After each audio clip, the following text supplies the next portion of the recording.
Donc je pense qu'aujourd'hui les femmes ne sont pas majoritaires, c'est certain, dans ce domaine-là, mais elles ont toutes leur place et petit à petit elles ont une place prépondérante.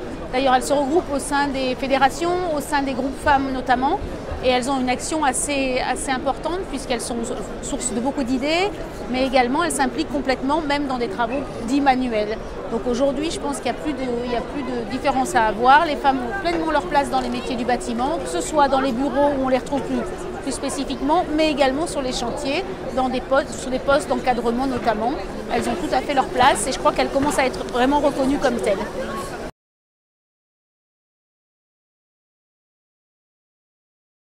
Aujourd'hui, les travaux publics sont un secteur très dynamique en termes de recrutement.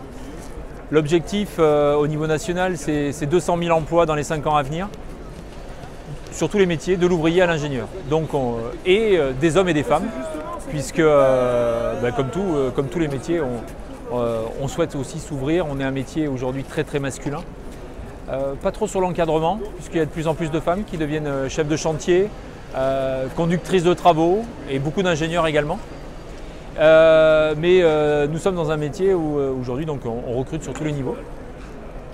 Et sur la région Auvergne-Rhône-Alpes, puisqu'aujourd'hui nous sommes à Lyon et à Eurexpo, nous avons un système de formation qui nous permet de former de l'ouvrier à l'ingénieur, donc du CAP jusqu'au Master 1, Master 2, toute personne qui a envie de rentrer dans la profession.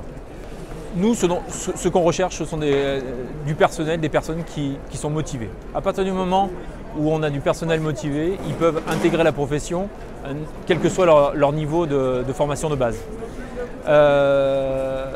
Donc si on est jeune, 14, 15 ans, on peut faire un CAP en alternance ou pas d'ailleurs, en apprentissage ou pas. Et ensuite, si on est plus âgé, on peut rentrer, en parlant par exemple, on en parlait tout à l'heure en aparté, des demandeurs d'emploi, des personnes en reconversion qui souhaitent rentrer dans la profession. Donc là, après, il y a toutes les possibilités qui s'offrent à eux. Intégrer directement une entreprise et ensuite travailler apprendre son métier via la formation continue. Donc il y a des systèmes qui le permettent aujourd'hui en interne, financés directement par l'entreprise.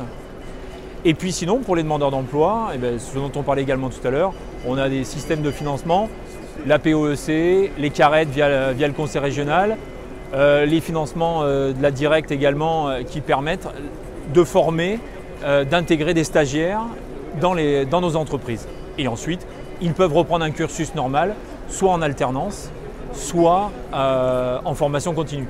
Puisqu'aujourd'hui, on peut faire de l'apprentissage jusqu'à 30 ans, 29 ans.